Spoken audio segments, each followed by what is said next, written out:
Hey, welcome to New Jump City, everybody, where we recap the week in American and Japanese sequential art. I am your host, Christian, the unbiased king, Espinal. And joining me through Discord, it is the man, the myth, the legend. It is Joshua Gangsta Time Cole. It's called Partner, but it should be called Gangsta Time. What's good, Chris? What up, everybody listening? Hey, buddy. Also joining us is the disembodied voice of our producer, Edgelord Big News, Brian. Up, nerds? Hey, we're here for an American episode. We haven't done one of these in a while.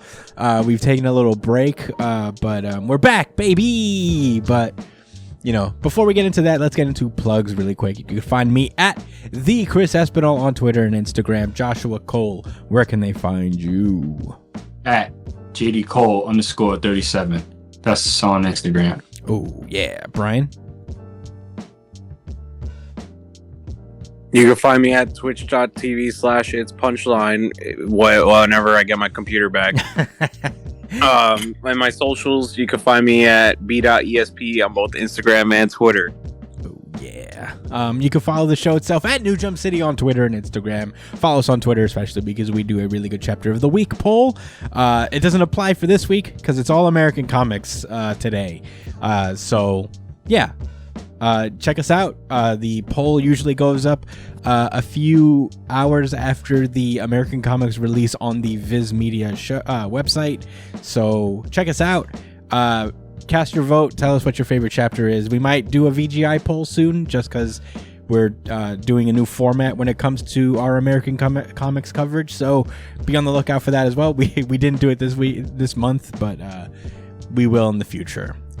You can subscribe to us on iTunes, Spotify, wherever you listen to podcasts. Please do that. That would be super cool. And subscribe to us on YouTube, of course. Like, share, all that stuff. Email us at newjumpcitypod@gmail.com with any questions, suggestions, anything you guys want us to talk about, and we'll get back to you on that. We do have an email in waiting. We are going to answer it next time we talk about My Hero Academia, so hold tight. And for the rest of you, send some emails. Let us know how you feel, any questions you want us to answer. It'd be super cool. Makes our day to get these. But for sure. In any case, let's start the show. We're back doing American comics. I want to kind of brief you guys on the plan for what it is right now in terms of the American comics coverage. What we're going to do is we're going to try to do a monthly episode, kind of rounding up our favorite books of the month or the more important books of the month. Whether that be like an event comic that we're following, or just something we've been reading. We're trying to streamline it. If you guys have been listening from the beginning, you know that we have covered every X-Men book that has come out for the last 2 years. And at the end of Inferno, it was a weird crossroads where I don't know if I don't want to speak for Josh, but for me it was like I was feeling a little burnt out. We've read upwards of hundreds of books by many different writers. The amount of money we've sunk into Marvel, we should be shareholders at this point. Yeah, I mean, yeah, it's been a lot of books. It's been so many books that I chipped in a handful of times, which is pretty sparse. But sparse. Nah, man, because I felt there's so many. Sometimes they would drop 5 books in a week. Yeah, yeah, and we would try to do it all in one episode. We always wanted this end game of just doing it twice a week, one half for the American comics, one half for the manga that we cover. But It's Brooklyn, man. Yeah, really. I remember them conversations walking back to the train, bro. I don't know, maybe in the future. Definitely. In 2 years. Yeah, and at some point, even that is just we're busy people. We do have day jobs, and it is difficult to read upwards of 5 manga, and then 6 books, because not only were there X books, we would also cover Daredevil and Batman and Justice League at the time and all that stuff. So right, Justice League, the Spider-Man books when they was lit. Yeah, we used to cover a lot of Miss Marvel, bro. we were good. And the thing is, it's also like, yeah, we're just trying to like streamline and make it a little easier on us to kind of like get stuff out there to appease an American comic crowd. On top of that, there's also a couple reasons on my end. I think like Josh and I are very much manga people, and Brian as well. More than anything, those are the stories we truly grew up with, kind of. For sure. So I mean, the Marvel and DC was always around us. Yeah, for sure. definitely. I mean, we know who everyone is, right? But like, truly, the stories you read and held dear was mostly manga. yeah, I mean, those are the stories that bonded our friendship, basically. So it definitely wasn't fucking Spider-Man. Yeah, You know. and so we like the American comics is a fun thing to talk about, and we do like talking about them a lot. So we're just trying to find a good balance where we're not burnt out on the show, because we used to do like 9 books a week, like total with manga, and sometimes we would have monthly episodes, monthly manga as well mixed into that. So I remember we were doing like 12 books a week. If you really look back at our old backlogs, we were doing like 12, 15 even. So yeah, just trying to streamline it, make it a little more fun for us, and actually be in a position to give honest and good feedback without being like tired by the end of the episode. Give the American comics the same amount of love that we would, manga and stuff. So that's what this is all about. So if you like the American comics having solo episodes once a month, we'll round it up. We'll do 3 or 4 every month. And we'll talk about them. It'll be a lot of fun. And please spread it around. It would be cool to get more views on the American comics as well. Make it a little more worth it for us. Diversify our fan base, if any. So share it around. Very cool. And I think without further ado, now that we got the little lengthy explanation out of the way, let's get into the show proper. Okay. X, Lives and Deaths of Wolverine. We're doing this kind of like event. It's an event, right? This is an event of sorts. Don't ask me, bro. I actually don't know if this qualifies, but if this is an event, then fucking all of the X books is a whole event. I mean, they are a self-contained story. It's about to be 12 parts, I think, in total. But yeah, this is just be this ongoing series. Right, so I guess it's going to end at some point. Maxi series. It's a maxi series. There you go. I think that's more accurate. It's the maxi series. Bang bang. Yeah, this is okay. So there's a little bit of a gap of information for me. I'm a little behind on the X-Men books coverage. So any context that led up to this point, I think I can fill the gaps based on like context clues and stuff. Because I do remember certain storylines happening at the point like that are involving a lot of these characters, like Omega Red and Moira, of course, and whatnot. Right. Basically, the premise of the story overall is Omega Red is somehow like time traveling and trying to assassinate Xavier at different points in time.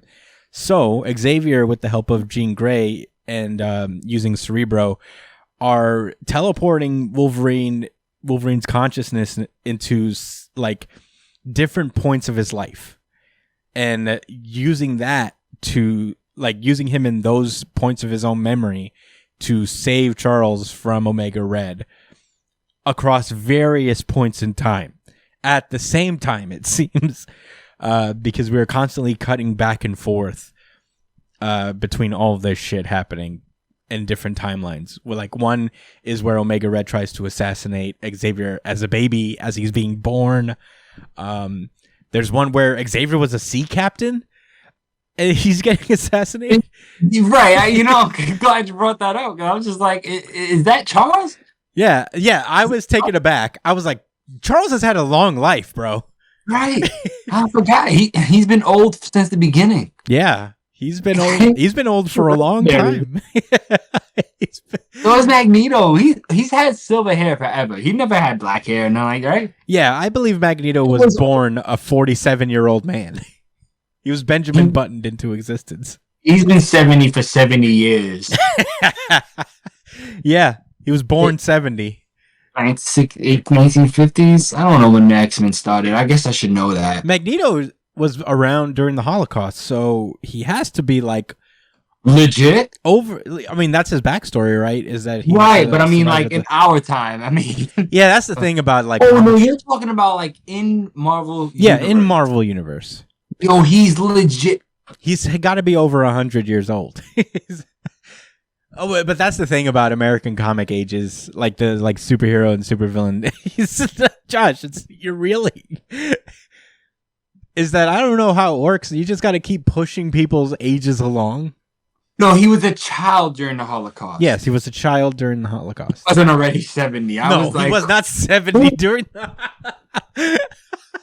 Oh, $1.50. Yeah. I mean, I think he'd still be around, like, closest to $1.50 at that point. No, because he was like young teen, early childhood, like let's say 10. Let's just say 10 5. I'm pretty sure. Brian, do you think you could Google how old Brian doesn't have his computer anymore. Brian doesn't have his type it just like that. All right. On his phone, on your phone. Or somewhere, I don't know. Type it exactly like that. It says he was a child during the Holocaust. How young? How old would that make him? It doesn't matter, honestly. It says, well, all right. So this article was in 2021. So it's saying that he would be roughly 90 years old in the present day. Jesus Christ! Whoa! 90. Yeah, that makes sense. That tracks. But you see, Krakoa gives them new bodies, and we're also talking about X-Lives of Wolverine. That's true. I mean, this is also a comic book. Anyway, back to the story, I guess. Yeah, Xavier's just been all around the world doing random shit. He was like a sailboat captain on some ship. He's in Japan, I guess, at some point. He was in Colombia around the same time that Wolverine was. It is crazy how many times like he was relatively close to Wolverine throughout his life, that Wolverine could just like conceivably reach him. Right? Like, wouldn't is that maybe that's the link? No, because this has nothing to do with Omega Red. So yeah, something was overlooked. Very convenient. No, I mean, I think it was established that like Charles and Logan were in war together at some point. So that kind of tracks. That's one memory. Yeah. So at this point of the story, where was Charles at in Japan? Oh no, they was trying to kill Logan there. No, they were going to try to kill Charles there because like in Japan. Yeah, the whole point of what's happening in like the newer issue is that like for whatever reason, like, well, we'll get into it because this actually, I think this comes up a little bit later as we cover the real thing. But there's also another story entirely called The X Deaths of Wolverine, which actually follows Moira straight out of Inferno. Right. And it basically, she's just running around at the start of it. It's only 2 issues in. She's basically running around trying to escape Mystique, who's chasing after her, like hunting her down. So it's actually a pretty intense story. We find out also that Moira is suffering from stage 4 cancer, and she suspects that it has something to do with Krakoa itself because the cancerous cells in her body have the like telefloronic stuff around them. So the mutants may have just given Moira cancer somehow. Right, as if the looming threat of the almighty Mystique, Omega level mutant, I guess like in combat feels alone. To be fair, Moira is normal now. It was stage 4 cancer. Goddamn those mutants, huh? Well, I guess I'm like Moira is normal now, so like Mystique would be basically Apocalypse to a regular person. I guess. I guess, right? Yeah. I don't know. Man, what's the next level up from Omega Mutant? God? Yeah. Beerus? your Beerus, and that's the next level. Yes. Yeah. So it's a really big chase. We actually she goes to Valkyrie, the current Valkyrie, Jane Foster, who is working in a hospital, and she's the one who diagnoses her with cancer. She fucks Mystique up a little bit in her Valkyrie form. It was a pretty cool moment for a second. Moira manages to... Yeah. Fuck? Yeah. She had the power of an Asgardian. I'll tell you what, like, she said something... It's legit God. When that happened, like, she said, like, I'll hold her off. And I'm like, hold her off? She's... Hold her. Right. Yo, I caught her. I didn't have time to catch an attitude because I had to keep reading. But yeah. I was like, I'm going to just keep swiping. Yeah. And that issue basically leaves off where Moira kind of like dyes her hair, cuts her hair. She cuts off the warlock arm that Doug gave her, and just kind of traps Mystique and with a bomb and explodes her, and I guess kills Mystique. So she definitely does, because we see her barbecued corpse. Yeah, and the person who sees that corpse is actually a new, I guess, pursuant of Moira, who is Wolverine, but a phalanx? I have it there. Ooh, I mean, get into your... It's a real straightforward one, but I wonder if you've thought about this yourself too. Yeah, no, go for it, because I guess we're only talking about the third X Lives of Wolverine, so we can get into our thoughts about that. I believe that it's made obvious in my opinion, it's kind of made obvious in like the informational pages. But remember the Wolverine that's there with Moira in that like biome with the blue people? Yeah. The one at the very end of like Powers or House. Hawkspox. Right. And Hawkspox. I like that. Yeah, they all got absorbed by the phalanx. Phalanx. Yeah. Right? I think so. But yeah, that was the thing, is that the phalanx came down and is like, okay, I'll make you a part of me. Sure. All right. But not because you told me so. Because I want to. Because I want you to be part of me. Not because you said so. I'm a strong, independent phalanx. You can't control me. Right. What I do. And then they absorb Wolverine, read his mind. Because remember, and then the information from the end of Inferno where, like, apparently the mutants always win, and then they go out there to fucking exterminate the rest of the phalanx. Yeah. Niggas go phalanx hunting for sport. Then they was like, no. We gotta stop that. Whoa. That's not supposed to happen. So, said it's that lady, Moira. We gotta get her. Yeah, we gotta get that's the Moira. Yeah.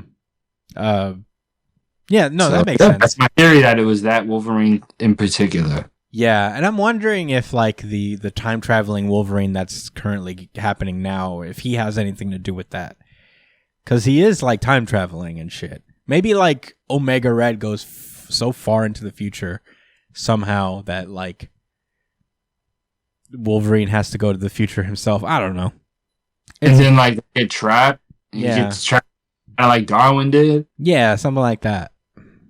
But I don't know. We'll find out. I don't think I left anything out that we're not about to get into with X Lives of Wolverine number 3. So should we get into that? Am I missing anything else? I mean, yeah, he's literally, this is almost episodic in a sense. I mean, it's kind of Edgelord Wolverine. You know what? I'm gonna save those. Wait. I'm gonna kind of save those thoughts until we finish the issue. I don't think he missed anything. He's just been traveling, fighting this nigga Omega Red, and dealing with his past lives, and whatever. Yeah. Cool. That's the premise. Yeah. When you get the details, read the books. Yeah, definitely. We're not. Well, at least 1 and 2, because we're about to give you the details for 3. Yeah, to be fair, we're not a substitution for the whole thing. So honestly, I'm recommending it so far. Like before we get into it at all, the first 2, or technically like 4 issues of this overall story, are actually pretty cool and interesting. Yeah, and if you're someone that likes to buy actual like trades, like the trades or whatever like you call that shit. floppy single issues. Trades are like the Yeah. volumes, basically. The Oh my volumes bad. If you like to purchase like actual single issues, man, these covers have all been incredible. Same for Devil's Reign too. Yeah. And like the artwork in these, I mean, you could. All right, no, specifically for X Lives, in my opinion, you can pick these up out of like context and let like your little, I mean, like your nephew read it or your little brother, maybe not too young, but you know what I'm saying. These are books I feel like I would have read like as a young teen or something like that, or preteen, and been like, oh, this is so dope, Yeah. And plus, Good so idea. far, it's like I have at least a little bit of a gap of knowledge because I haven't been following the Xbox as closely lately.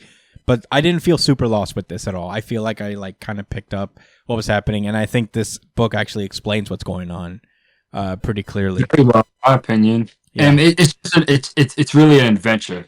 Yeah. So Highly recommend. Yeah. But without further ado, let's get into X Lives of Wolverine number 3.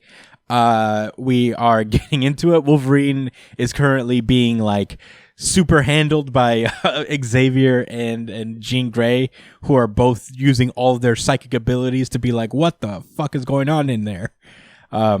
Wolverine All is their psychic abilities. You can see them being merged. Yeah. Jean Grey has to fly directly over him in order for this to work. She has to be right here.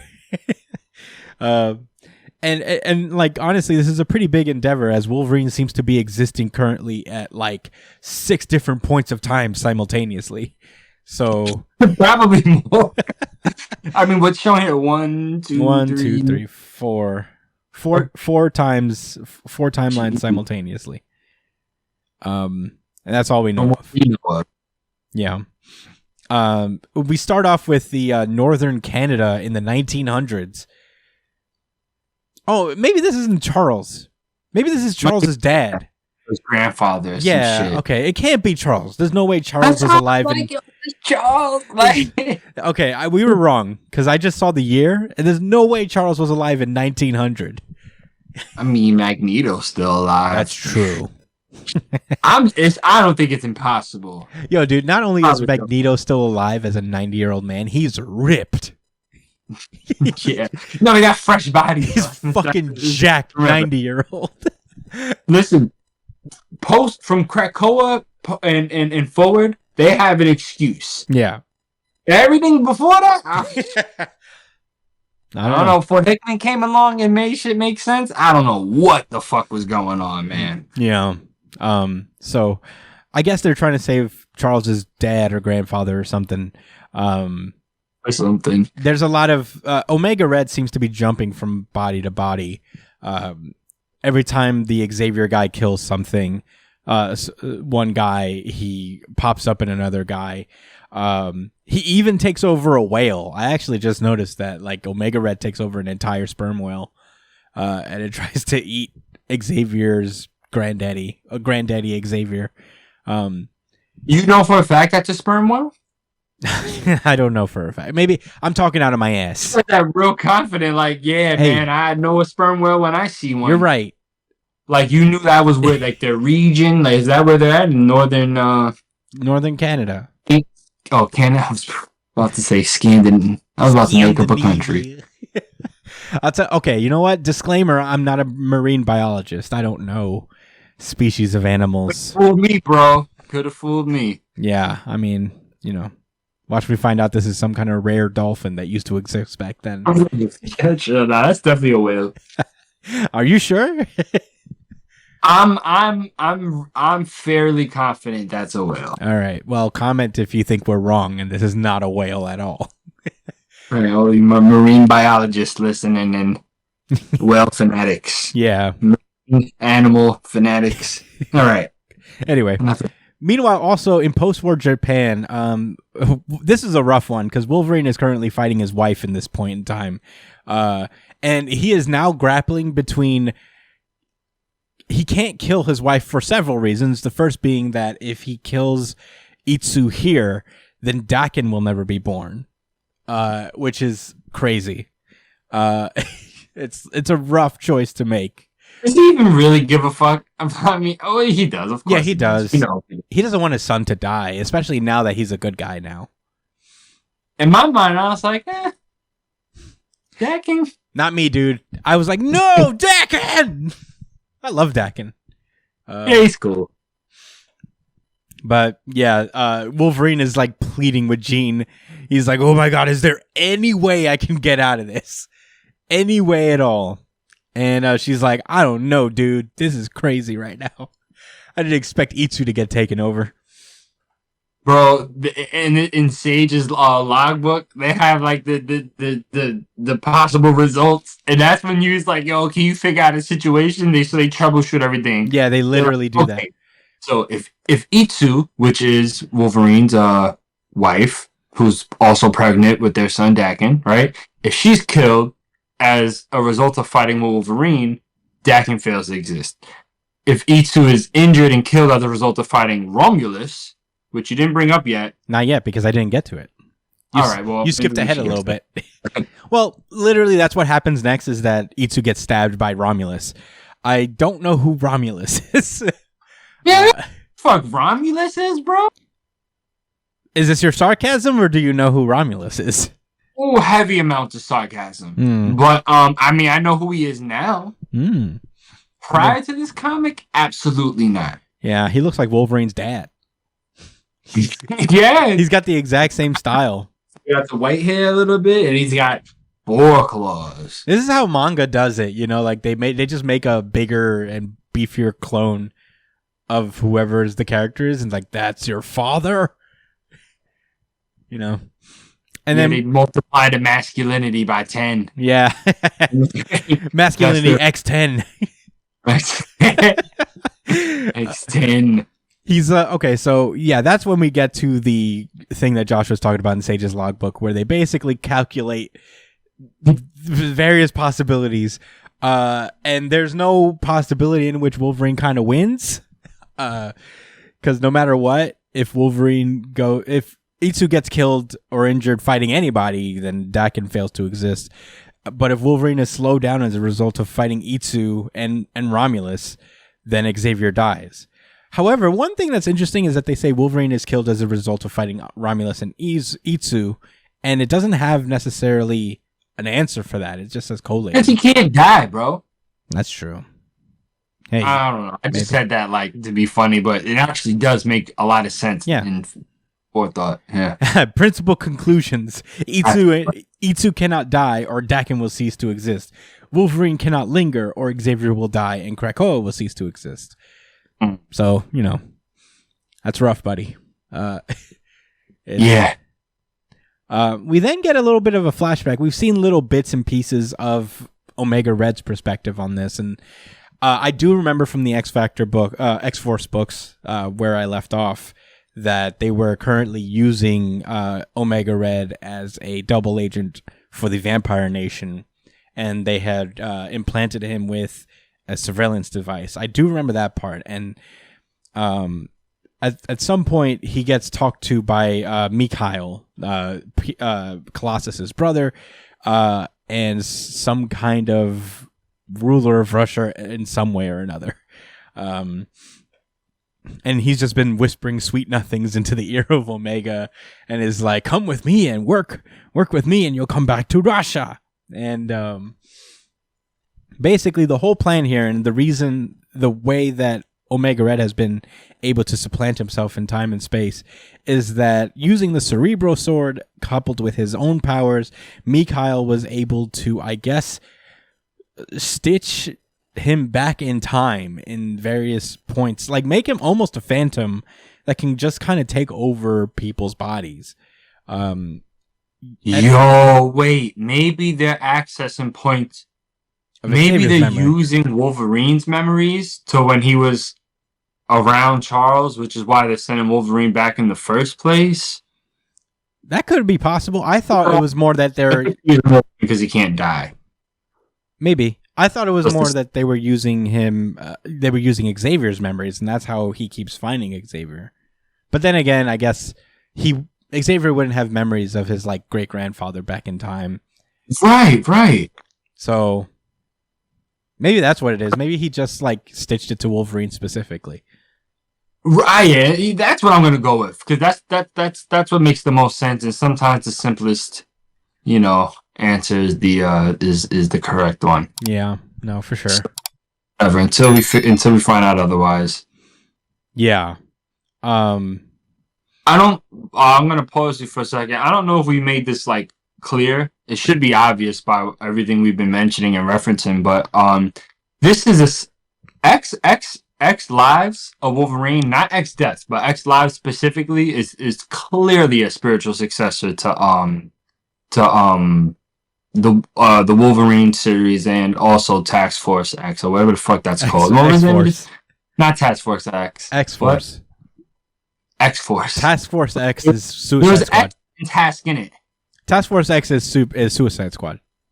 Oh God, yeah. All right. Okay. Wrong series. Come on, dude.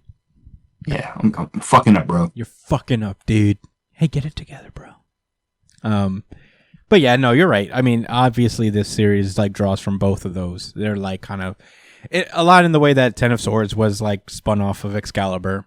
This is very much like Wolverine and X-Force because those are actually synonymous with each other. They kind of like play off each other in general anyway. But with that being said, Wolverine in Colombia many years ago was actually, this is a point of him that was like on some kind of weird spooky government mission with Sabretooth and Maverick. They were mercs for hire, bro. Yeah, they were super extreme mercs for hire with exaggerated shoulder pads. And they were there to like basically bully these indigenous people into fearing America more than like the cartel.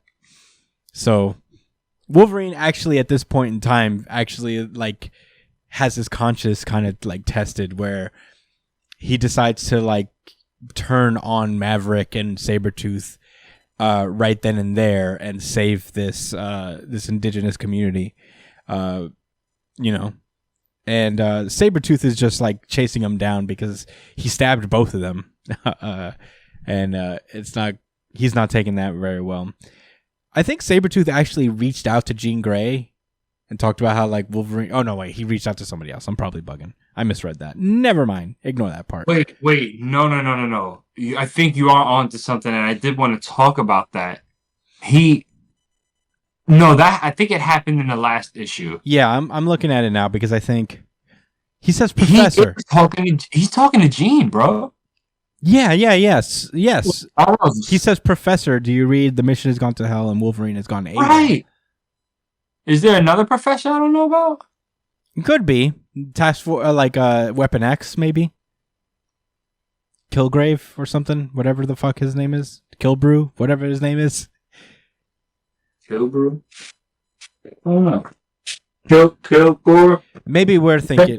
The Weapon X program guy. Yeah, but I could be wrong. Right. I don't know. Let us know in the comments. I feel like I'm reading this incorrectly, but if I'm right, I'd like to know because I like being right. So basically, yeah. So that's happening right now. Fucking Sabretooth gets a face full of bees. It's real sad and unfortunate. It's not a good way to live your life. Wolverine shoots a bee's nest out of a tree without destroying it first. Yeah. It lands it perfectly on this nigga's head. Like, what? Yeah, it's real gross too.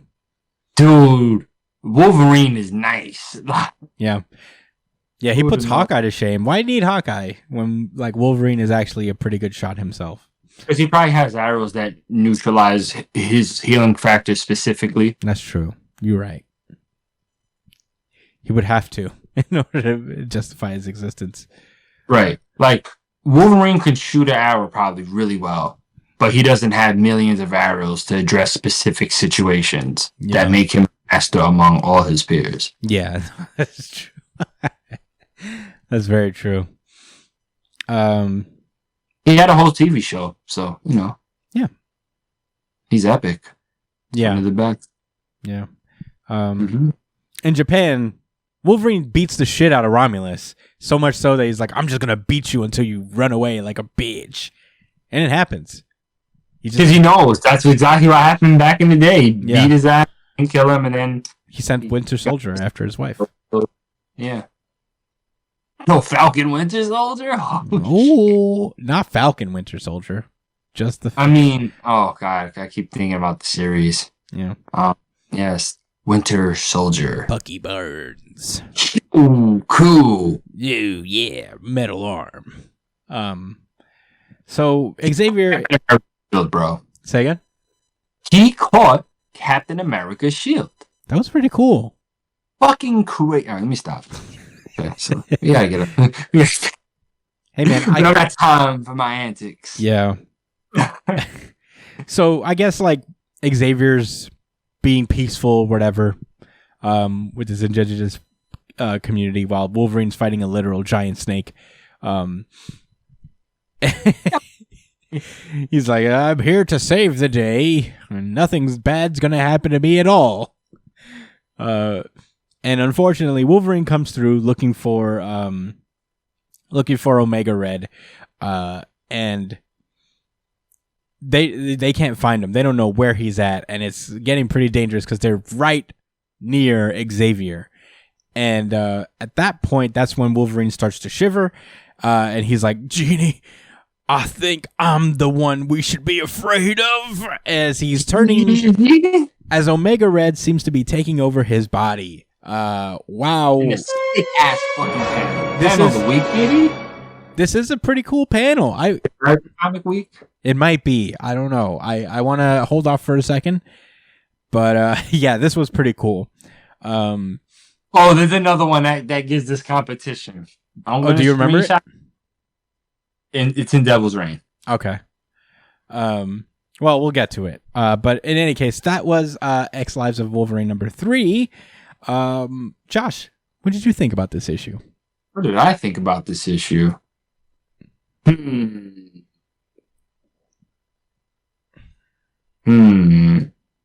had some specific thoughts. Well, I gave my... All right, no. The theory is for the other series, technically.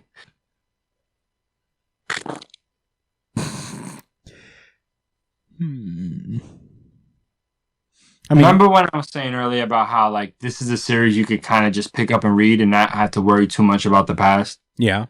I do 100% agree with that. I'm not reneging on that. However, what I like the most about this maxi series is that I feel like we're kind of getting rewarded on things that we remain patient for between Wolverine and X-Force.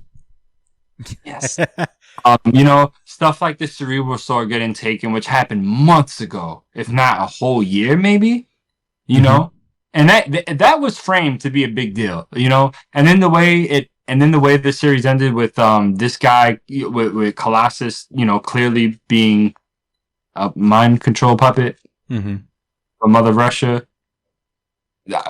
We knew they was going to continue the series, but I didn't think. I guess they're not really continuing the series. It feels like they're giving it a cap. They're giving it a conclusion and things are starting to pop off. You know what I'm saying? Mm-hmm. So I'm interested to see what little things they're going to bring that was referenced in the other series out now. Like what are we going to get rewarded for? Yeah. You know what I'm saying? As far as that goes. Yeah. No, I agree. I feel actually kind of lucky that this series kind of like plays off of like these older plot points that I'm familiar with because of my gap of information between this and a couple of X books that have passed. Yeah, there's a lot being paid off here when it comes to Mikhail, when it comes to Omega Red. There's Wolverine in general as like kind of a super secret agent for Krakoa, doing shit on the side. It is all coming together here, and it's one of the reasons why this era of X-Men has felt so interesting and engaging is that everything kind of plays off of each other, and everything feels necessary to follow for the most part, or not necessary, but the experience is enhanced by following everything, and this definitely like reached into that. As far as the issue itself goes, Oh man, I think this was my VGI. To be honest, this is my very good issue of the week. Certified VGI. Yeah, shit. Me too, I guess. Hell yeah. No, I'm pretty certain. Certified The VGI. other ones are really good too. Yeah, it doesn't take away from what we're going to cover next. But honestly, I actually was, by the time this issue rolled around, I was very engaged in this story.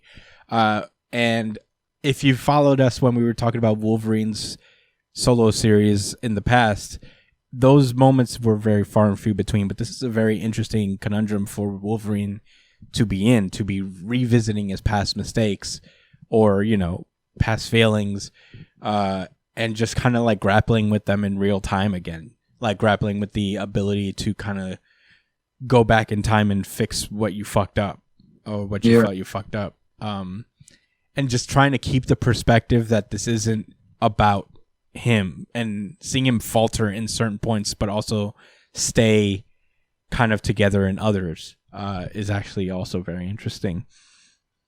Yeah, it is. This is a good one, and when Wolverine is written well, it could be just pretty much one of the best books out there because this is low key a history lesson, man, for Wolverine. I think that's maybe like what I'm enjoying a lot about it, without having like thought about that part of it. Like I feel like we're going back in time, but not just in Wolverine's time, but literally in comic book time. You know what I'm saying? Like, because these were all stories that were, majorly acclaimed stuff. It's even, when he was in Japan, that was, and then the stuff that happened later on with Dakin.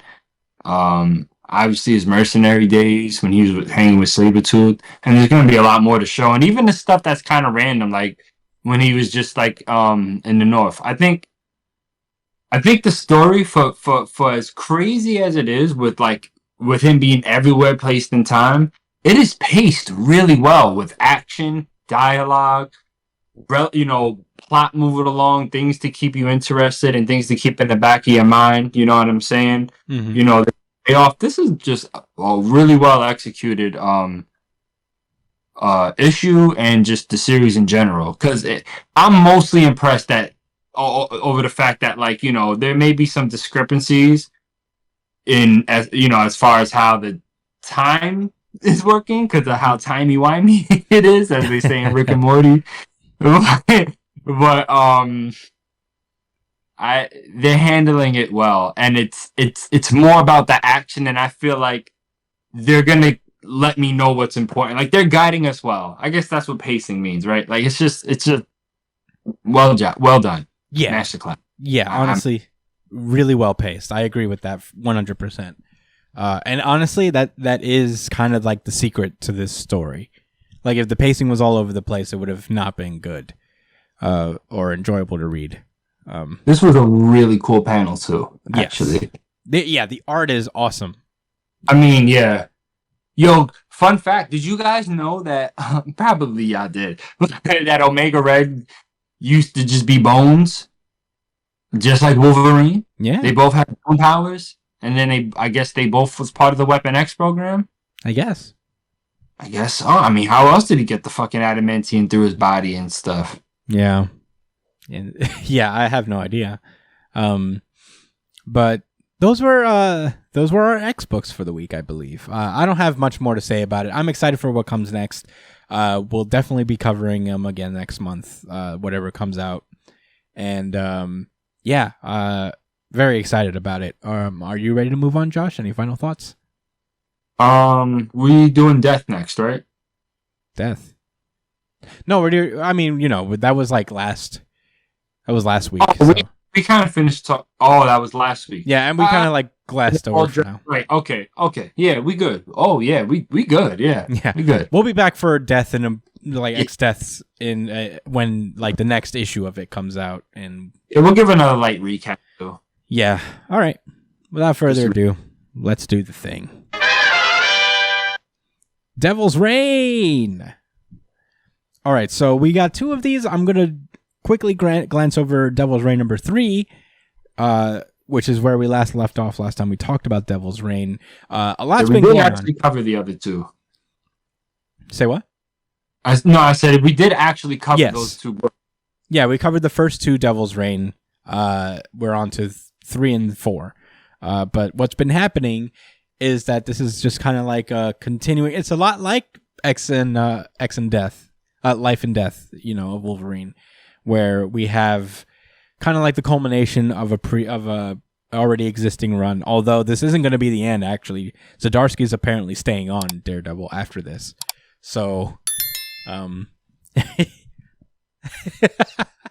so this isn't the end, as I thought it was. I thought it was going to be the end, but I guess not. Daredevil's just going to restart to number 1 after this with Zdarsky writing it still. But yeah, basically what's been happening is that Daredevil and the rest of the heroes that are located in New York are fighting against the most epic battle of all, legislature. Corrupt politics. Yeah. Wilson Fisk has basically instituted a lighter version of the Superhero Registration Act, but not really. It's New York. Yeah. And it just doesn't allow superheroes at all. Yeah. It's definitely way more aggressive this time because you don't even register. All heroes are outlawed. And basically villains have been turned into a super police force under the Thunderbolts brand. I'm into villains, but you get it. Yeah. So the New York, basically, this is just to be clear, guys. This is really contained to New York. Yeah, he's pointed out a handful of times too. Yeah, I mean, he's just the mayor. He can't go out of his jurisdiction. But it says something about other heroes coming in to assist the situation too. Yeah, I mean, most in New York anyway. Yeah, most of them are here. I do want to mention this one cool moment when the Thing and the Thing and Johnny Storm pull up to get Ben Reilly out of police custody. It was a pretty sick scene. But yeah, I won't say too much about that. It's very cool. But in any case, Luke Cage is running against Wilson Fisk for mayor in hopes to do this the by the books way. Foggy is currently representing all superheroes that are under arrest for their crimes of saving the world multiple times. And the Purple Man's still alive. I thought Fisk killed him, but I guess not. Sure, no. But yeah, Fisk is using the powers of the Purple Man to influence voters. He gave him pants. What the fuck? He gave him pants? Yeah. Oh yeah, he's just in there naked completely. The only thing is the bandages on his arm. Yeah, that's his only clothing. Kingpin is freaky. Yeah. Does his wife know about this? Oh no. I don't know. I don't know if he knows about the completely naked in this a purple diamond. But man, dance.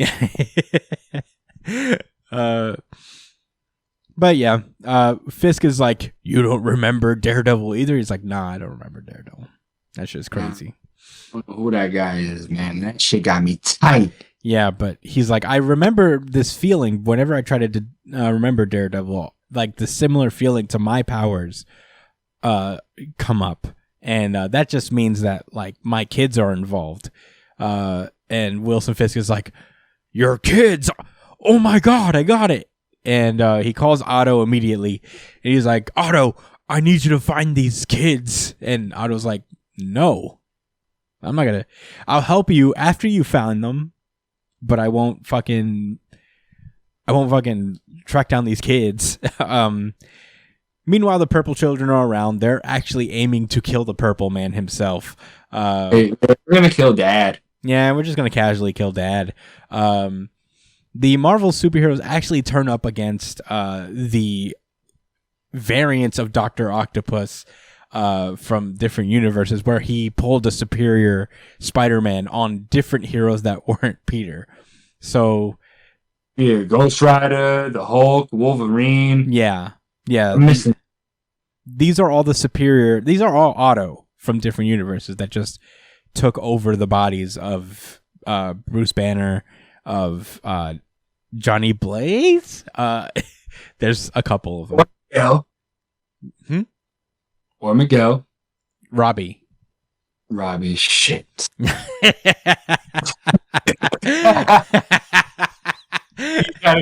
you try to, stun on somebody with some knowledge and you're wrong. Yeah.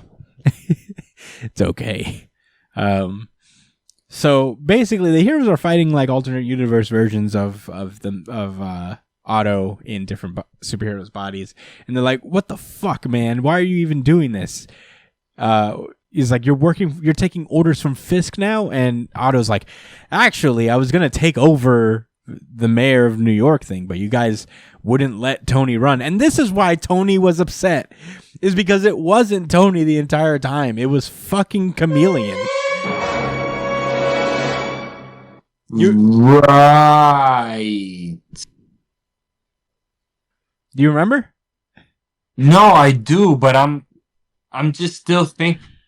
All right, when I first read this, I was just like, "Oh shit!" But now I'm thinking, well, that's not a plot line that was touched on at all. Maybe this happened in maybe something happened in the tie-in. No, it was I mean, it wasn't like hinted at. Remember when Luke Cage was like, "I'm gonna run for mayor," and then Tony was all pissed? I remember looking like he had an attitude about the situation because he wanted to be mayor. Now, no, I understand that was Chameleon because he was, I guess, trying to do some snake shit. But like, where's Tony at? You know what I'm saying? He's in prison. Huh? He's in prison. You see him again later. But anyway. Oh, right. Okay, I'm done. Yeah. Okay. So yeah, Otto is like, "Well, I can't be mayor now because you guys fucked my Chameleon plan, but at least I can just be known as the city's savior. Maybe that'll be a good consolation prize." And he has these drones basically, and that's where that issue leaves off. Kingpin's men beat up Foggy. He's just like, "You're talking too much. We gotta shut you up over here." And that's where that issue ends. I thought they killed Foggy, but it turns out no. We now open into what do you think about Devil's Reign so far? Because it's been a while since we talked about it. Enticing. No,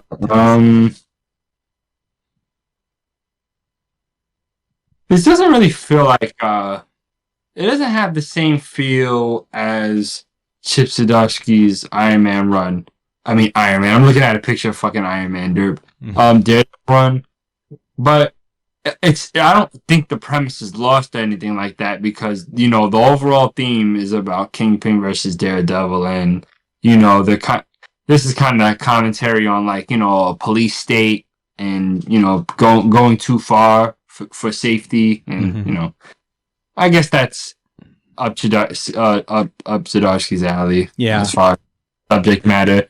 But it doesn't feel as nuanced. Seems way more superhero fighty. I want to see a little bit more complexity in the next few issues. I think Kingpin is just angry for stuff, and then let's just get to the next issue. I have more overarching thoughts. Yeah, I mean, honestly, I think this is just like a bigger scope. Like he's obviously made the scope bigger than just focused on Daredevil, and that's why it doesn't really feel like the Daredevil run that we know.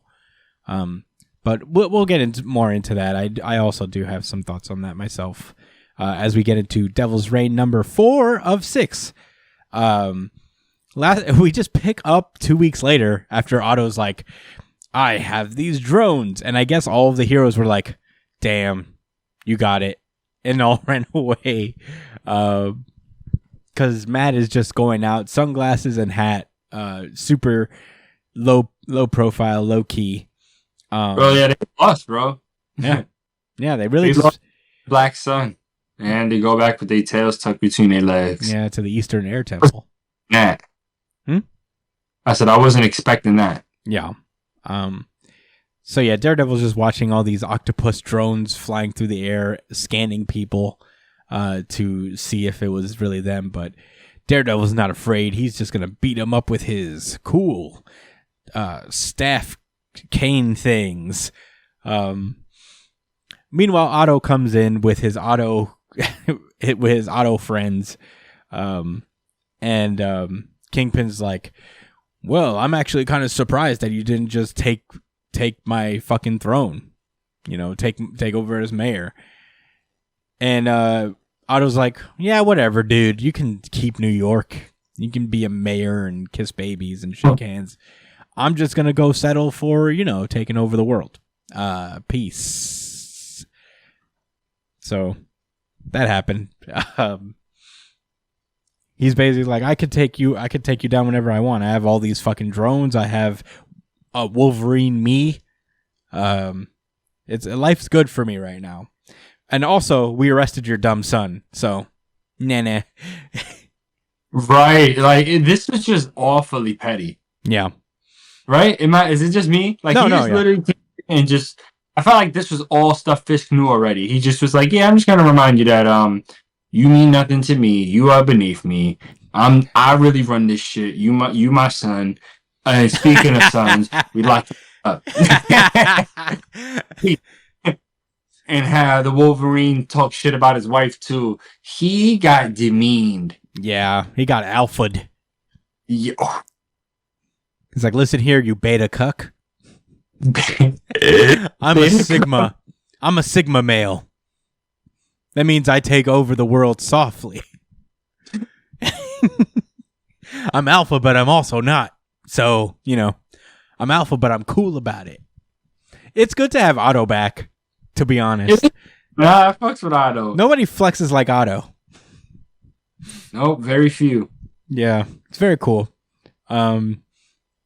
Anyway, Daredevil goes to visit Foggy, and Daredevil goes through his whole Catholic guilt spiel. He's like, I could have done something. What? I can't believe you got hurt in the process. And Foggy's like, I'm a grown-ass man. I made my decision. I don't regret my decision. I'm out here helping people that deserve to be helped. Little fucking boy. Like, wow. I don't know why I said that. Like, I'm not a little boy. I'm a grown man. Like, I make my own fucking decisions. Yeah. You ain't God, nigga. You don't have omnipotence. Yeah. And omnipresence. Come on. Yeah. And that's when their little meeting gets interrupted by Mike Murdock, the evil twin brother of Matt Murdock, that has always been around. Evil. And he comes by and is like, I need your help. Butch, he's been arrested. And we want to help you take down Wilson Fisk, but I don't know what's gonna happen when he gets out. Maybe he'll like just lose his shit and go crazy. And Daredevil's just immediately like, "You're so selfish, Mike. You've always been that way." And enough bullshit. Yeah, this bullshit. I'm over it. I'm over it. We did start kind of babbling. Nigga said, "I need your help." But damn, if we help him out and he gets out, he might act crazy. I don't know. So he kind of was like, all about himself. But I guess Matt didn't have to violate. No, I mean, I don't disagree, I guess, because he's here. He's not trying to do this out of the goodness of his heart. Like, Mike is a con man. But anyway, Mike storms off in a huff. He's like, you don't know me, man. And the dramatic irony is that we know that he does know him because they're brothers. And that's when Kristen McDuffie comes in. They talk a little bit. Daredevil tries to like kind of, I guess, what's the word? I guess confide in her, just like kind of share his burden. He's like, oh, everything's spiraling out of control. The city's hurt, and she gives him a kiss, and I'm like, are we at this stage already in their relationship? No, it was a random. Called him she looked like a wounded puppy, so I had to kiss you. Yeah. Wow. I was like, damn. That was a weird choice, but whatever. Daredevil's like, It's okay. All right. I got to get out of here before I do some Bible quotes. He's like, they call it the second death in the Bible. And I'm like, all right, Matt. What did Foggy just say to you about this fucking Catholic guilt shit? Meanwhile, the very next panel is Wilson Fisk going, "Bring me the children," and all of the Thunderbolts are like, "Huh? What children? Are we? We're bringing in kids now?" And I was surprised. It is hilarious because, all right, I would expect someone like Rhino to be skeptical, right? But like, this guy seemed like a prick, so I was like, "The fuck you care, bro? U.S. agent." You got a problem with finding some kids, but you alright with locking up heroes because you jealous? What the fuck? I don't know. I just was taken aback by that. Yeah. No, I it is funny. He's like, I don't know, Wilson. Are you sure we're doing this? And then Wilson does a Jafar. You know, remember when Jafar was doing the staff? He's like, "Go get the children." And U.S. agent is like, "I will go get the children." Yes, sir.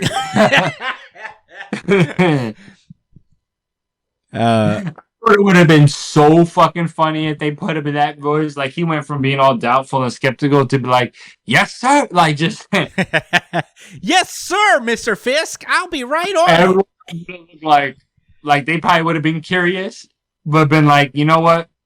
I don't want no parts of whatever just fucking happened to him." Whoa. So I'm gonna go right along with it and not say nothing because they villains, you know. So why would they? I don't give a fuck. Makes sense, Yeah. you know. You're like, I'm not looking to get Jafar or whatever just happened here.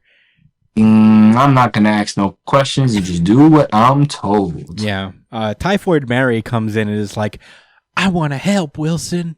Let me help you." And Wilson's like, "No, you're my wife. You stay with me. You don't go out there." You're my delicate porcelain doll, Yeah. and I must keep you protected.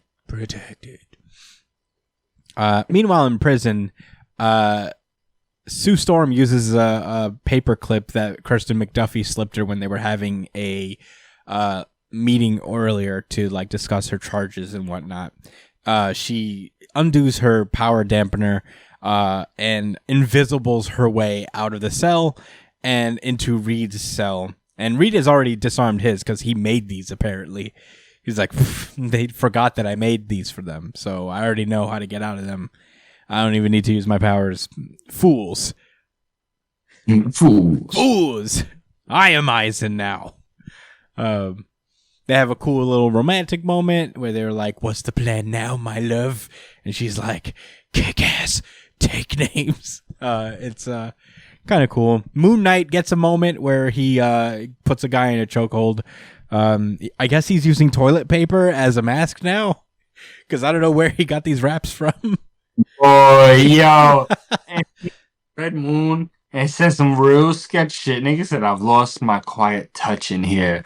Whatever the fuck that means. I'll tell you this, man. If you know what he's talking about, please let me know, because it's very unclear. I'd like to think he means like, I've become less of a ninja in here. I can't. I've forgotten my ways of shinobi while I'm in here. I don't know. He seemed to come out of a fucking cloud of dust. So I don't think he was talking about his ninja skills, bro. My Assassin's Creed powers are no good here. I don't know. I don't ever played Assassin's Creed, but he has their vibe. He has like the white hood and all that stuff. But anyway, Tony is also here. You see? Yes. Tony Stark is here. He's in prison. Now that must have happened off screen or something. I think they got him before like Tony rounded them up, because like when Chameleon Tony pulled up first, he was the one who pitched the idea that he was going to run for mayor. So they must have gotten Tony beforehand, and this is like where he's been really for the longest time. They got him first, which is honestly a good move. Get Tony Stark first. He's apparently I guess one of the strongest people in all of. To be fair, he didn't do much compared to Boy, he's Batman in Death Battle. He's nigga. You gotta be incredible. Did you not see that Death Battle? It was actually really good. Which one? Batman versus Iron Man? Yeah. Yeah. You seen it. Yeah. Yeah. That, bro, listen, they made real valid points, man. Tony is not to be played with, yo. Yo, did they low-key also free Iron Fist? Because he's down there, too. Oh, yeah, that happened, too. We got a real sick panel here. Yeah, where all of them in their action shots, they're like, yeah, kya, pya. This guy with his arms stretched out looks so cool. Yeah, yo. Reed Richards. It's like, I'm gonna grab you. Moon Knight straight up boxing people out. Danny Rand doing some kung fu shit. I want to see Reed and Luffy fight. I'm sorry, I don't want to see him fight Plastic Man. I want to see him fight Luffy. I don't care. It needs to happen. I'm here for it. And they need to say that Reed is actually as strong as like Hockey or something, just regular, because he fights in the Marvel they can't universe. just say that. It has to be his weapons, armor, and skill. No, but he's durable as fuck, bro. I mean, shit. His normal, just regular Marvel durability. You know, the same shit that like Black Widow has or something. You know what I mean? Like that probably is like armament Hockey, right? Something like that. Yeah. Yeah. Meanwhile. Cool. Oh, what? I said cool panel. Oh, yeah. Very cool panel. Oh, was this what you were talking about? Where this might be panel of the week? No. I forgot about that panel though. This is also like up there. This is top 4. Yeah, it's pretty good. Meanwhile, Kingpin's son is also bailed out of jail by Dede. Dede came by. He said, "Son, you're in big trouble now." With his cocaine and shades. I was like, who the... Hey, Kingpin, come on, man. What the fuck is wrong with you? I mean, have you really lost touch with reality that much that you thought you walked outside looking cool? Like that? Did he You're not? about to go collect some money for some hoes before you go see your son. Oh my god! Imagine big purple fur coat. How amazing would that be? They got the purple lapels, huh? Yeah, he did. He does have the purple lapels. Good on him. Honestly, I promote positivity here. He's got good drip. The shoe, yeah. Yeah. What's a shoe game like though? Italian leather. Italian leather. Baby calf. Yeah. Skin. Fresh out the mama's womb, then skinned alive. Put right in. Yo, get that calf, put it on my feet. It's right mine now. now. Make it in front of me. Pure wool socks, por favor. Only the finest seamstress can make my pants. Yeah, and she has to be a slave. Yes. No free labor. No, I mean free labor. No indentured servant at the very least. Yeah. I won't take any paid labor on my clothing. But yeah, they escort him out. Wilson's like, "Aren't you happy to see me?" Basically, he's like, "Isn't that cool? What I did? I bailed you out of jail." Yeah, that's literally what happens. And he's like, "Bro, things can be different." And his son just like, his son, I love the way his son reacts. He's like, you know what, let's just cut all the bullshit. Let's just be very straight with each other, yo. I know you're my dad. I'm your son. My mom was like, stay the fuck away from you. And dog, he just don't want nothing to do with him. He's like, trying to like, state that. I don't know. I don't know if it's like just he really has something personal against Kingpin or if he's really just like, I don't need your help. I'm going to be a big boy on my own. Yeah. I mean, this is daddy issues. It's like on 1,000. Where he's like, I don't need you, Dad. I never needed you. You know? He definitely had the how come he don't want me moment in his life before. It's kind of like ruined his like sensibility about Kingpin. Kingpin kind of loses his cool. He's like, I can make you fall in line. I'll just use he breaks character real quick. Yeah, he's like, I'll use my purple powers. And then that's when Butch spits in his sunglasses. Oh my God, his Ray-Bans. And he just like walks away. Josh, what did you say? I'm sorry, you cut out. No, I said not the $1,000 raise. No, yeah, he got him right in the center of one of them. He's off, and Kingpin is so stunned he doesn't use his purple magic. Yeah, he's like, whoa. Did my son just spit on my fucking sunglasses that I wear at night? He had a flashback to the last time somebody spit in his face. When he was a lowly fucking chauffeur or whatever it is they do when they start out at base level. Maybe he was washing dishes. I don't know. I don't know. I think they usually start off as chauffeurs. Yeah. But anyway, meanwhile, the champions are facing off against Rhino, who's actually not trying to fight them. He keeps like, I'm not trying to fight you guys. And after a little bit of fighting, they kind of like, they get surrounded by the drones, by Otto's drones. And that's when Rhino just sticks a Thunderbolts badge on each of them. And the drones kind of like go away after that because apparently the drones know not to attack anybody wearing a badge. Although, why is Nova getting shocked again? Because he didn't get the badge on him quick enough. Oh, I guess they were already shocking him. Yeah. And then he got the badge on him. So, yeah. The drones fly away, and Rhino explains is that the drones know not to attack anybody with a badge. It's like Wi-Fi or whatever. Anyway, I told you I wasn't here to fight.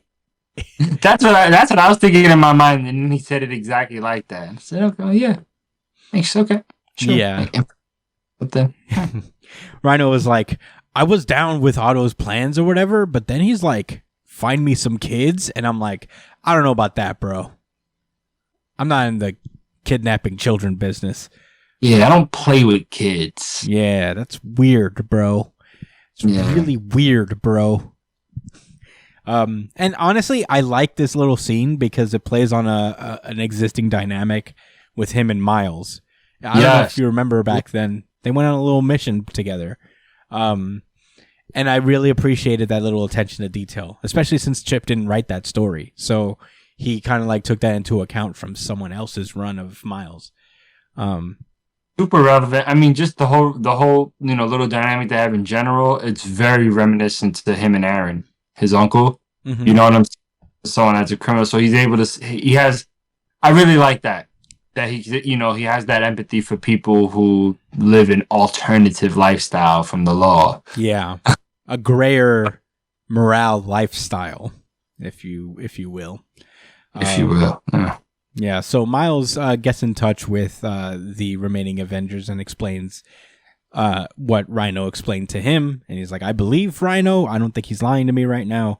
And so, after hearing this, Jessica Jones gets pissed off and is like, well, I'm drawing the line at fucking with kids. So I'm going to go save those damn kids. So yeah, go Jessica Jones. And meanwhile, back at Wilson Fisk's house, I guess he's just standing there at a fireplace as he does. I was like, watch it. Pain? No, never mind. Yeah, and like, dude, just right next. I said he's not holding the cane, but it's right there. No, yeah, it's directly next to him at all times. And I'm like, damn, Fisk, maybe you'd be a little happier if all you did when you get home is just like watch fireplaces all day. Drink scotch. Watch television or something. God damn it, Daredevil. God fucking damn it.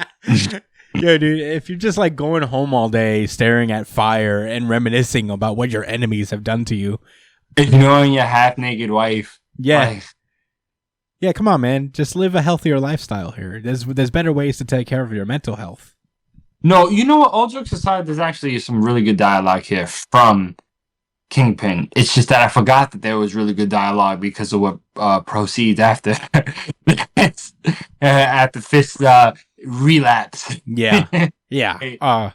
So basically, what Josh is referring to is basically he gets into a conversation with Typhoid Mary about a very good one. It is, and it's an interesting one where he's like, "Why do I do this, man? I just hold on to shit. Addicted Yeah. to miserable and pursuing, feats that will lead to more misery and strife. What the fuck is my issue, Mary? Yeah, yeah. And honestly, I think like to a degree, it's relatable to a degree. I think like a lot of people sometimes feel this way, where you just get used to being miserable and holding on to things and just being angry. It's what makes Wilson such a like fascinating character. That's more than just some mobster dude. There's a deep psychology to him that's very interesting here. Yeah. But yeah, he's just like, even when I'm married to you and I'm happier than I've ever been, I'm still weirdly miserable, and I gotta stop living this fucking life. This is crazy what I'm doing. And she's like, I wish we both had those memories. It doesn't feel fair. I wish you could remember, as you see the purple text, which is basically a Purple Man command, because he says it while he's holding the Purple Man staff. Yes. While holding his wife. Yeah. And then at that point, oh my God, at that point, apparently Purple Man's powers are so powerful that like the command to kind of remember actually causes Typhoid Mary to remember like certain memories that she had forgotten at this point. Oh, that's really interesting. Can we talk about that for a quick second? Yeah.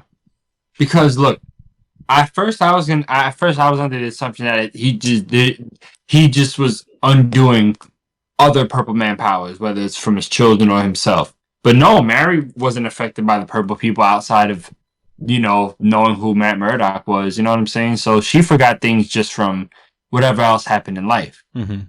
Right? Is that what's kind of being implied here? Yeah, because I think like if she remembered Matt, then this would be a different reaction. But she's definitely having memories about other things. That's why she's actually kind of happy. She's like, I remember, what a gift. So yeah, apparently the Purple Man power has the ability to unlock memories as well. Yeah, she remembered all the memories of them. Yeah, and just like that, Wilson Fisk is just plunged back into his addiction of just like holding on to shit, man. Nick ran. I guess he didn't run up the stairs. That's fat ass. I was like, yo, I am impressed. But the fact that he's running at all actually is really impressive. And how his knees aren't just fucking exploding. Must be nice. As he's not tearing his ACL with every step up those stairs. Right. Tearing all his ligaments. So he power walks to the stairs. And then sprints out to the fucking... Yeah. I tell you what, I think he sprinted to the stairs. And lightning just struck. Whoa, this is real extra. Yeah, I love that. Like, he probably... I didn't take all of this in when I was reading it. Yeah, he probably sprinted to the stairs, stopped, power walked up the stairs, and then sprinted again outside of the door. And yeah, you're right. There's like lightning in the background. It's really dramatic as he's just like basically choking this fucking staff out, going like, remember. And yeah, he does. As the lightning strikes, he looks up, and the only thing you see full page spread is Wilson Fisk going, Matt Murdock. And that's where this issue ends. Holy shit. Yeah, this is the panel I was talking about. It's something about it looks really raw. Yeah, I mean, this could be a poster. Like, well done. Yeah, well drawn. Very cool. Josh, what did you think about this issue? This was supposed to be in the VGI, I'll tell you that. It lost points for showing the champions and literally having one panel with Kamala's face in it.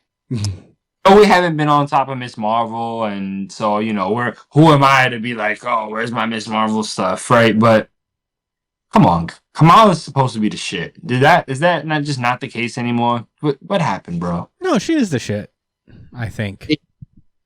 How You know what it is? The same thing with her that I did with My Hero Academia and other things. What do you mean? Is that what happened? had all these hopes and aspirations, and everything changed when they became Avengers. That's all I'm gonna say. Yeah, I mean, it is interesting with that because that initial run of Miss Marvel, nobody's been able to touch it really, So, even the run of Champions, yeah, when Cyclops was on the team. Yeah, I don't know. I feel like there's going to be a Miss Marvel show coming out pretty soon, so I feel like they'll put a book out for her at some point. Like I think like the comics will just make her more relevant when that happens, just so they can tie it in with the Disney Plus series. Right, that makes sense. But she is series, and I'm looking forward to that. Yeah, so I agree with that. But what else did you think? I didn't. All right. But more specific thoughts. So I think the most important part of this issue was the dynamic between Fisk and his son, because that is the one thing I feel like there's just all they've been doing is planting seeds. Like things have been happening, like I think when Lizzie Ibris got got killed, or I guess whatever, sent away. We don't know exactly what happened with her, but when his son took over as Kingpin, it felt weird because we thought there was going to be a lot more like. I thought there was going to be a little bit more of a build up towards that, but now I mean that all of that was build up towards things that are going to happen soon, and I think that the situation with Fisk and his son isn't going to be resolved until after this event. That was that left me thinking. I mean, that was the thing I thought about the most after reading this issue. I think I'm a little off put by Daredevil because he's really moving. He's kind of moving sporadic. It started in the last issue where he was like, "Fuck that, we need to go get Fisk and put the pressure on this dude." And some people was agreeing, some of the heroes didn't. But it just, I feel like Matt's smarter than that. You know what I mean? Like he's smarter than how he's acting, and he's really letting his hate for Fisk. Like I feel like they're really trying to press the whole Daredevil versus Wilson Fisk like dynamic and dramatize it, where I felt like it was already kind of established, and like they're really like making a pageant out of it. Chip is. I want to know what you think about that specifically. Do you feel like they're being a little bit more dramatic with this whole like Daredevil rivalry with Matt Murdock? Yeah. It's not like he's gonna end this. Like after this event, that's it. Like they're gonna put a cap on the situation between them two. They're always gonna. That's his bad guy. You know what I'm saying? Mm-hmm. So yeah, I don't know. I feel like the what we're supposed to draw from this is that both of them are kind of like losing it a little bit. Yeah. And I think like that's by design, but I do think that like there are moments where it feels a little clunky on Matt's end because this is who Wilson is. So it makes more sense about Wilson kind of like going a little unhinged here and there and just like, making these extreme moves. Matt has been so measured for a while, and I think like that's a lot of the point of what him going to prison was about, is just kind of like him kind of learning, I don't know, just I guess some kind of measure of restraint or going about things in a slightly different way than he was before. But it feels like he's gotten worse, and maybe that's by design as well. Maybe like at some point during this, he's going to learn something, that will just kind of like really hammer the message home a little bit. Being as if this is not the end, I feel like this is supposed to be a little bit of as much of a resolution as you can get from like an American comic about this comic, right? Yeah, but before they realized, before another run comes along and just kind of like undoes everything. Mm-hmm. But I think like what's going to come after this will probably be exclusively focused on like the hand situation. I wouldn't be surprised if that was the thing, because I don't think that's going to be dealt with here. Oh, for sure not. So that's clearly going to be what the next one's going to be about. There's no room for the hand here. Yeah, definitely not. So yeah. So I think like this is going to seal off what Chip is doing with in terms of the dynamic between him and Fisk. Not that Fisk is going to be out of the story completely, but that, you know, this is going to be a little step closer to closing that book as much as you can get. But yeah, I do agree with you. There are points where I'm reading Matt and I'm like, that's a little weird. Like it's a little stressed out, a little like frantic. Right, but I feel like we kind of spent a whole comic series developing him to not be that way, and not just because he needs to restrain his violence, but making his purpose a little bit more focused and geared towards a new type of frontier of criminal. Which, again, like it still falls in line because he's government. You know, Wilson Fisk is like the mayor, and this is dealing with like lightly politics. Like again, there's like the police state and security over freedom, blah blah blah blah blah. Seems, I don't know, it seems a little bit vague to me because it's not too much. You know what? All right, I'm just gonna reveal my hand. Okay, he's not really.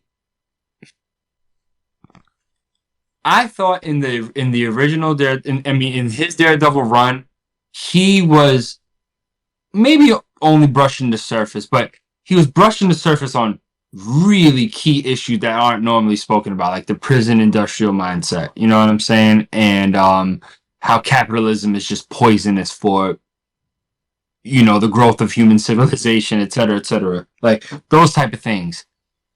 And this Devil's Reign is just devoid of all of that.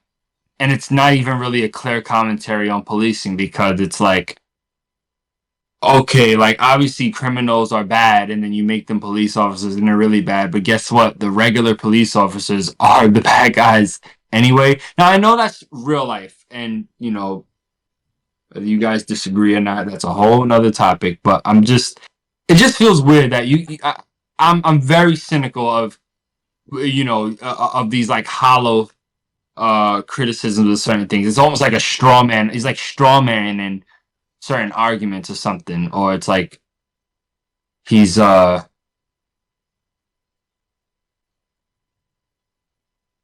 I can't really express that any further. I just think I just don't. I'm lost in the message. Other than Kingpin is a fucking asshole, and of course he would do something like this out of spite. I don't.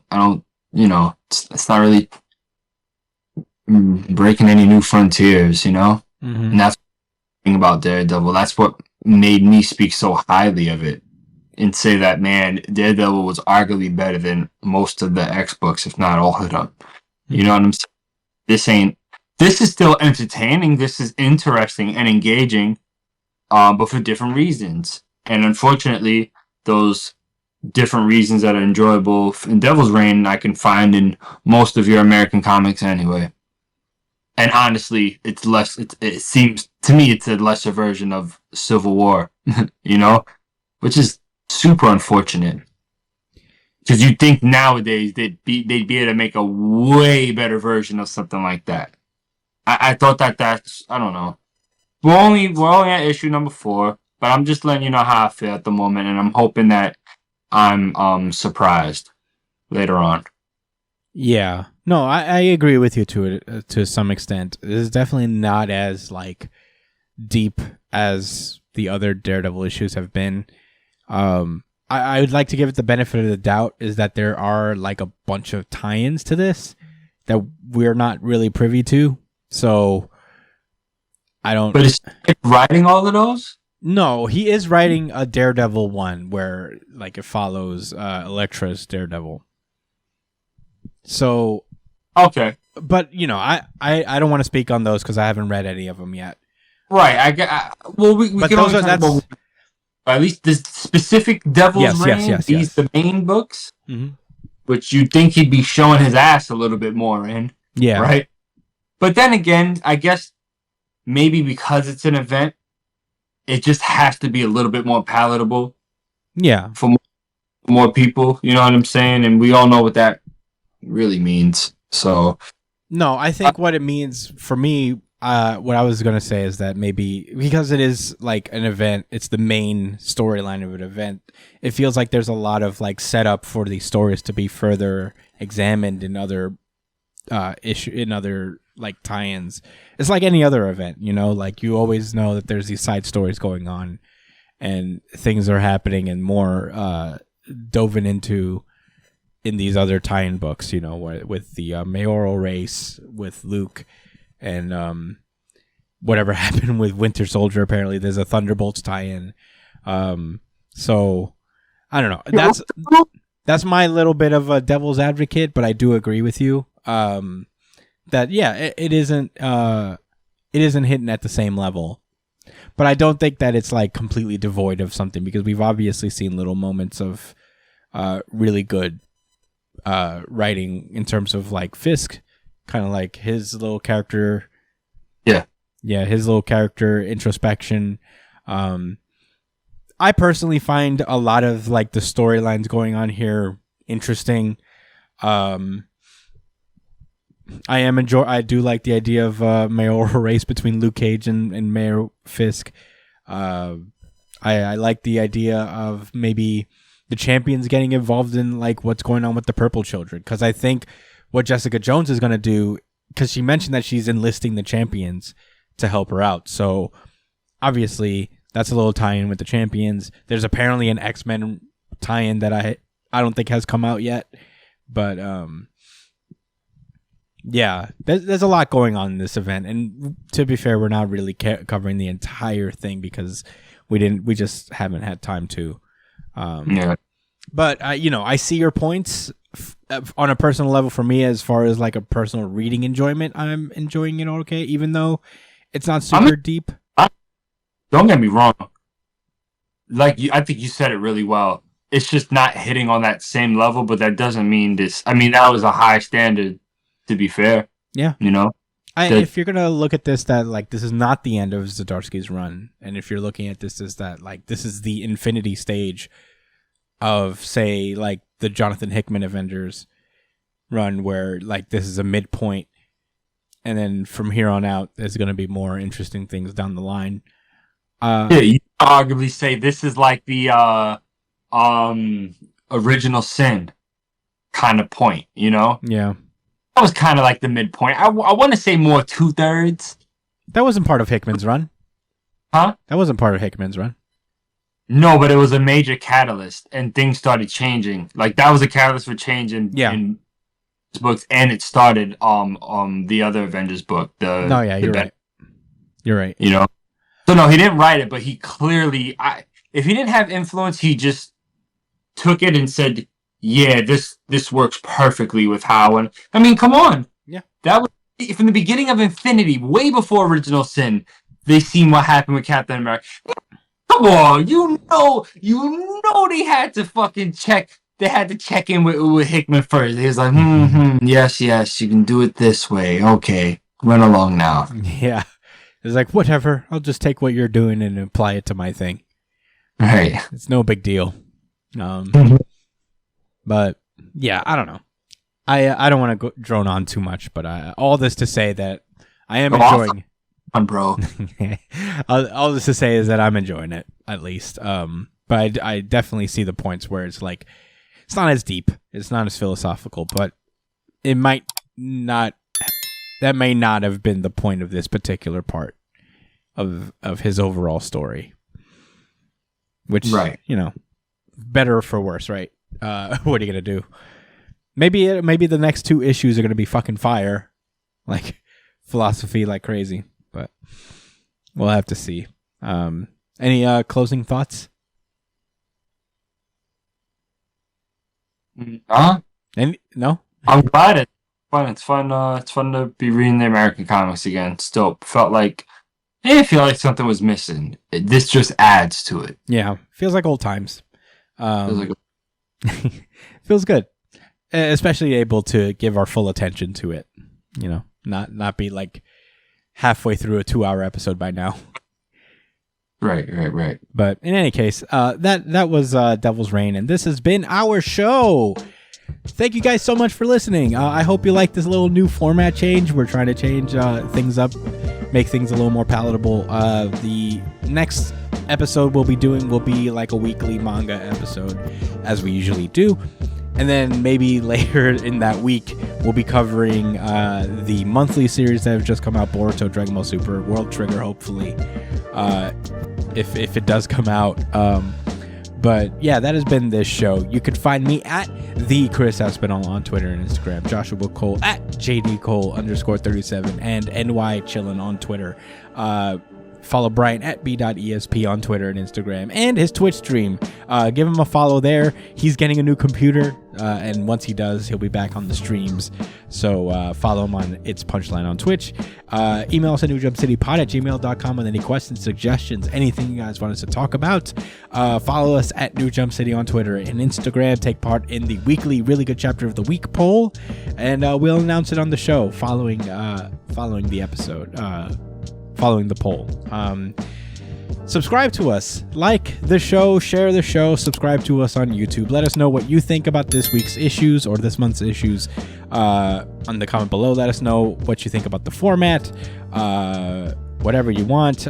Subscribe to us on iTunes, Spotify, wherever you listen to podcasts, if you prefer audio podcasts. And don't forget to leave us a 5-star review on Spotify now. They do that now. Spotify allows you to get reviews, so leave us some 5 stars. Give us some endorphin rushes, everyone. But yeah, see you in a few days. Stay safe, New Jump citizens. Peace out.